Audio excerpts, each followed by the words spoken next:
Fistula వచ్చింది అంటే ఏం చేయాలి? మామూలుగా యూజువల్గా అందరు చేసే సర్జరీ ఏంటంటే ఓపెన్ సర్జరీ. ఓపెన్ సర్జరీ ఎంత నరకం కనిపిస్తుంది అంటే ఆ ఏరియాని మొత్తాన్ని మనం మొత్తం కోత పెట్టేసి తీసేస్తాం. అంటే ఈ ఏరియా మొత్తాన్ని తీసేసేస్తాం. సో ఓపెన్ సర్జరీలో అదంతా కోత పెట్టేసి తీసేయడం వల్ల ఓసారి స్పింక్ట్రాక్షన్ పోయే అవకాశాలు ఉంటాయి, వాళ్ళకి మోషన్ కంట్రోలింగ్ పవర్ పోయే అవకాశాలు ఉంటుంది. వీళ్ళు at least 30 to 45 days bed rest ఉండాల్సి వస్తుంది, డ్రెస్సింగ్ చేసుకోవాల్సి వస్తుంది, ఇవన్నీ ప్రాబ్లమ్స్ ఉంటాయి. బట్ మనం చేసే లేటెస్ట్ అడ్వాన్స్డ్ సర్జరీ ఏంటి అంటే లేజర్ సర్జరీ. లేజర్ సర్జరీలో మనం ఏం చేస్తామంటే ఈ లోపల ఉన్న ఇంటర్నల్ ఓపెనింగ్ని మనం క్లోజ్ చేసేసి ఈ ట్రాక్ట్ ఏదైతే ఉందో ఈ ట్రాక్ని మనం లేజర్ ద్వారా కాల్చేయడం జరుగుతుంది, మొత్తాన్ని కాల్చేయడం జరుగుతుంది.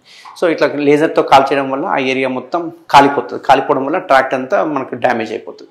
మెల్లగా అప్పుడు కండ పెరుకుంటూ మొత్తం వచ్చే అవకాశాలు ఉంటాయి. బట్ మనం ఎంత జాగ్రత్తగా చేసినా, నేను ఈరోజు సర్జరీ చేసినట్టు రేపటి నుంచి మీరు మళ్ళీ మోషన్స్కి వెళ్తుంటారు.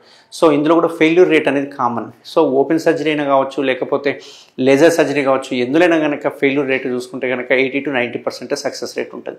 ఒక 10 to 20% ఫెయిల్యూర్ రేట్ అవకాశాలు ఉంటాయి. ఎందుకంటే కొన్నిసార్లు ట్రాక్స్ ఎక్కువ ఉండడం కావచ్చు, లేకపోతే చేసిన వెంటనే మోషన్ అన్హైజీనిక్గా పెట్టుకోవడం కావచ్చు, సిడ్జ్ బాత్ సరిగ్గా చేయకపోవడం కావచ్చు, లేకపోతే ఆ సూచర్ ఎక్కువ ప్రెషర్తో మోషన్ పోవడం వల్ల సూచర్ కట్ అయిపోవడం వల్ల కావచ్చు. ఇట్లా చాలా రకాల కారణాలు ఉండడం వల్ల ఒక 10 to 20% అనేది పేషెంట్ చేతిలో ఉంటుంది అన్నట్టు. ఎంత డాక్టర్ చేతిలో 80% ఉంటే పేషెంట్ చేతిలో కూడా 20% ఉంటుంది.